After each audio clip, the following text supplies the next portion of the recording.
But as a father of the bride, I have the pleasure of making the first speech.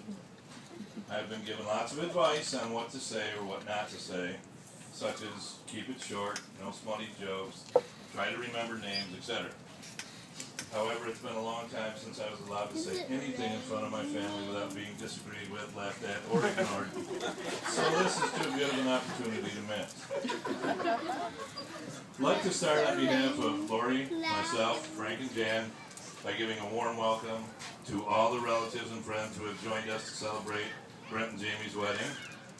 I know that many of you have traveled long distances to be here, and we thank you all for coming and to help celebrate this very special day. And some of the people that I've got to stay with in the last couple nights it's you guys. It's been a liquid-filled shot type 2 days. These guys can party over here. However, I must admit that I'm the proudest dad in the world to have accompanied Jamie today. Obviously, I might have been late, but I wouldn't have missed it for anything. And I mean that. At this time, I'm supposed to say a few embarrassing things about Jamie when she was younger, and I had a 4-page list put together, but I narrowed it down to just a few. Jamie's a middle child and obviously the most like me, stubborn, controlling, and always thinking life is not fair. Having an older sister and a younger sister, her most popular saying growing up was, "It's not fair." Exactly. Nothing was ever fair to Jamie. She was also the most accident-prone kid of the three. Growing up, it seemed like every time we took a family vacation, she was getting injured. I remember the time we went to Frankenmuth in the wintertime and she hadn't been in the hotel 10 minutes.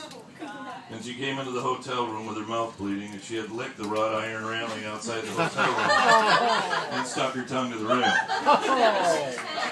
Jamie, you're like 13.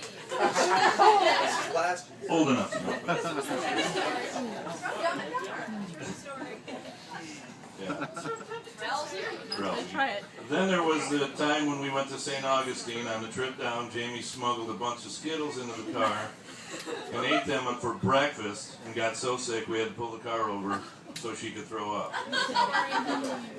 Then while down in St. Augustine, we visited the Ripley Museum, and it was there that Jamie decided to try to stick her head between the exhibit barrier at the Ripley Museum and got her head stuck between the bars.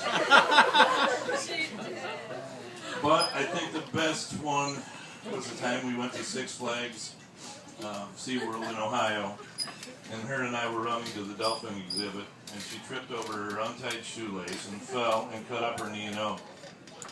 She was bleeding pretty badly, and we took her to the first aid station, and we concocted a story that she tripped on an unleveled section of sidewalk. The park personnel was thinking lawsuit and decided to give us free weekend pass tickets to the park. Then on a return trip to Six Flags, Jamie ate so much pizza in the hotel room the first night she threw up and we didn't make the second day to the park. But she survived all that, and Lori and I are both very proud of how she looks today and how she has grown up. And we are both very delighted that she has found someone who obviously loves her and is willing to take care of her. And hopefully has pretty good, solid accident health insurance. Brent. In Brent, I believe that Jamie has met her perfect partner. I don't have a lot of stories to tell about Brent. I just wish he could learn how to terminate a cockroach. And fill a tire. Yeah, that's it. That way, we could do without the phone calls from Jamie at night asking what she should do. She actually texted me a picture of a cockroach trapped under a Tupperware container asking my advice. And I just responded to her, "Where the hell is Brent?"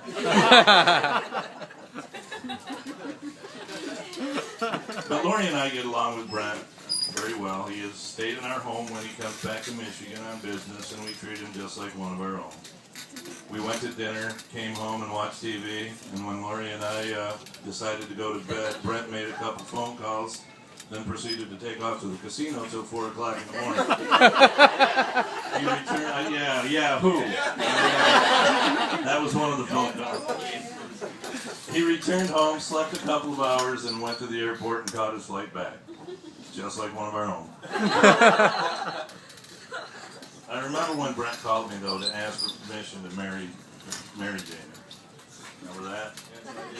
It was on a Sunday, and Brent and I were both in the same fantasy football league, and he frequently discussed what players we should play on game day.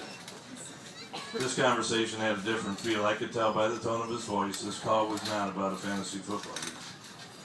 Jamie and Brent were going on a cruise, and Brent wanted to ask Jamie to marry him while on their cruise. I remember thinking, you are asking her while you guys are going on a cruise.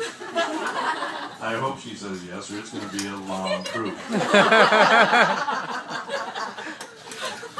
But according to everything I've read, I'm supposed to give you guys advice on the subject of marriage.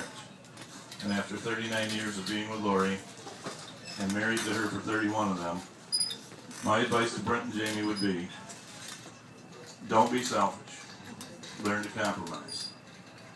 Always keep your sense of humor. Learn to listen. Always talk things out.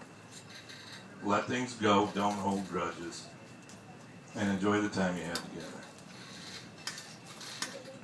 It is now my pleasure to propose a toast to the happy couple. Please stand and raise your glasses to the bride and groom, Mr. and Mrs. Brent and Jamie.